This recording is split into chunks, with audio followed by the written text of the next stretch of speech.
Welcome to this week's edition of Metal Machine on metalmachine.net. We're here with the infamous Dino from Fear Factory. They're in town in New York City. They're playing with Cold Chamber and a couple other, Jamie Josta, supporting new album, tour. Dino, what's going on? What's happening, man? We're just happy to be here. You know, we're on tour supporting our new record, Genexus. Yep. Tour's been going great. We've got a lot of touring left this year, so I'm sure we'll be back in New York soon. Yeah. How was it recording this new album? I know it dropped last week, I think on the 7th, right?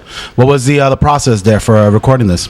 The process was very simple, actually. We wrote a lot of the music basically in my bedroom with an engineer.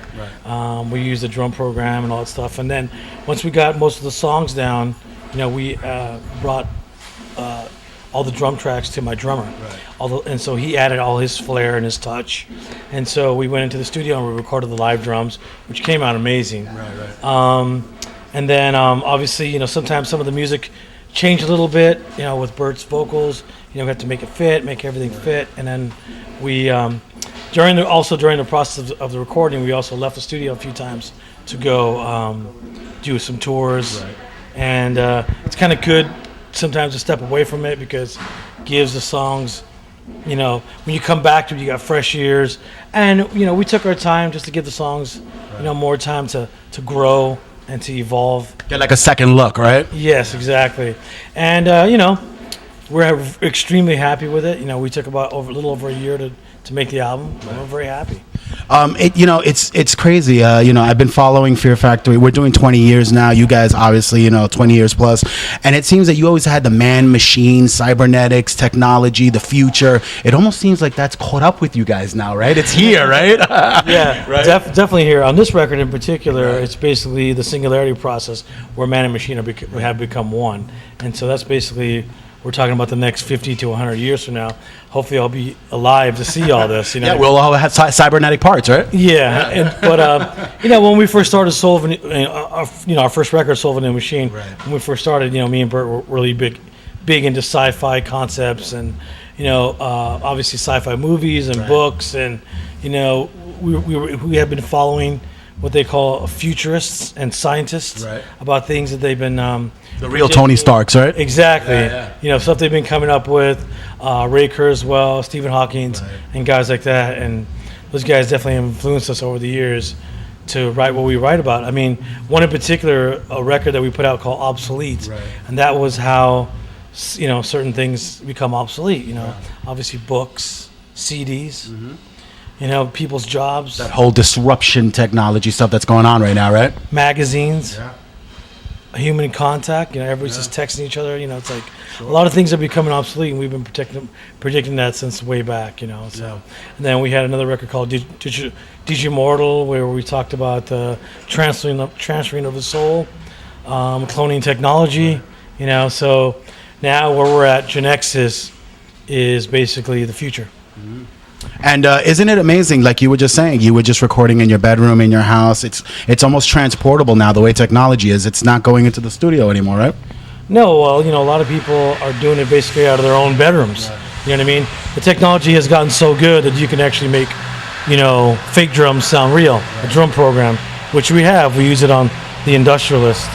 And a lot of people just can't afford to go into a big recording studio and spend the money that they do. Right.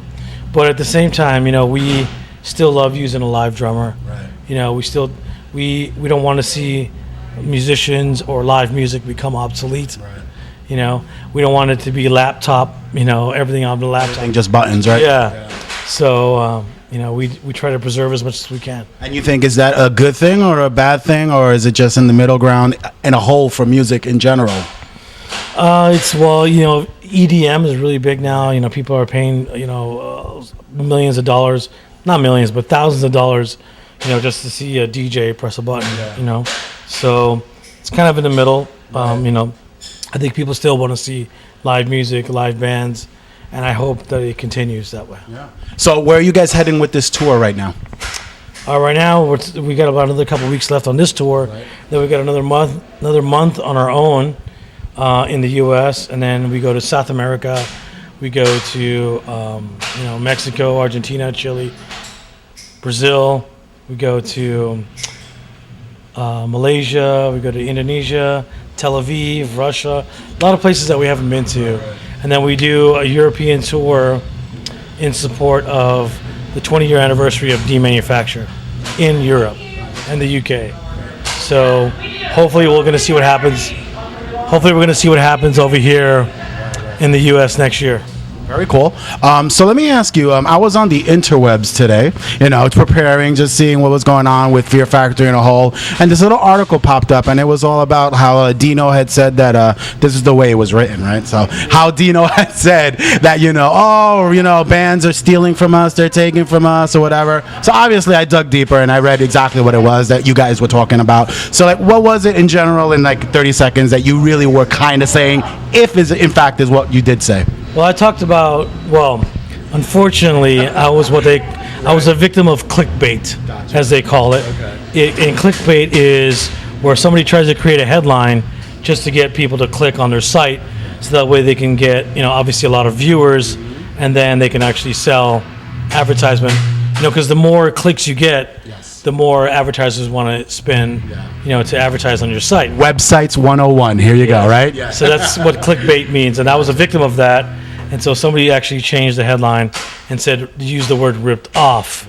Where technically what it was like how certain riffs have evolved, and people are still using those same type of riffing today. Right.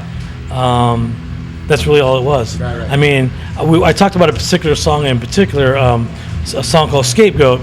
I said that I actually went and saw a band called Helmet, and that groove element that they have, the next day, me and Bert wrote a song called Scapegoat that inspired us. And then obviously there was other bands after that used a similar groove and the similar riffing. Right. And that's really what I was talking about. And then there was another song called Suffrage, where I talked about how, that song was, we went and saw Godflesh, and later that day we wrote a song called Suffrage, which obviously they inspired us, and then how that same inspiration transferred over into other bands, how similar the riffs were, and how the riff evolved from 1990 to 2014. Right. That's basically what I was trying to say.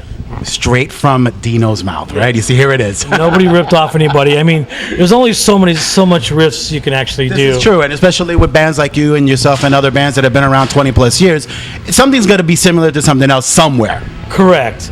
But one thing I want to say is, when you guys go read a headline on a website, make sure you read the whole article, or listen to the podcast, or whatever it is to get the whole information. Yeah, because you got to remember, these headlines are designed to attract you into to being shocked or being surprised, or just trying to attract you to click on it. Right. That's basically all it is. So there you go. It's like the TMZ era, right?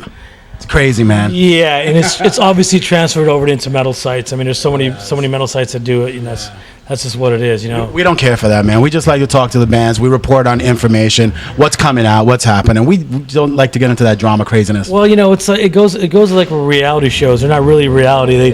They try to create fake drama to get people to watch. Fake fights at a bar, or scripted. Yeah, girls. Yeah, that are scripted. Exactly. Girls pulling each other's hair, whatever. You know what I mean? Yeah. The new world we're living in, right? Exactly. Yeah. So what do you want to tell the fans? Where did the fans find you, first of all, on the interwebs, as we were just talking about? Where can they find Fear Factory stuff? Well, obviously, fearfactory.com. You can see all the tour dates. You can see all the special packaging of the new CD on there. You can also buy a bunch of merch on there, obviously. Obviously, follow me on Twitter, follow me on Instagram. You can do the same thing with Bert, Instagram, and all that stuff. And our Facebook page, we have all the information there that you need. So punch along. Right, unless you guys want me to do some weird fucking freaky headline just to get you to click on it. Yeah, exactly, right. Clickbait, right? Yeah. So what do you want to tell the fans, Ben? Support music. Support your favorite artist, because we cannot be here doing this if it's not for you. And plus, we don't want to see live music become obsolete. Yes, exactly. Full circle. Dino, thank you so much. Continued success. Genexus in stores right now, online. Get it, download it, buy it. check it out, and check out Fear Factory when they come into town with Cold Chamber in a town near you. Thanks a lot, Dino. Continued success, man. Thank you very much. I appreciate it. Metal Machine is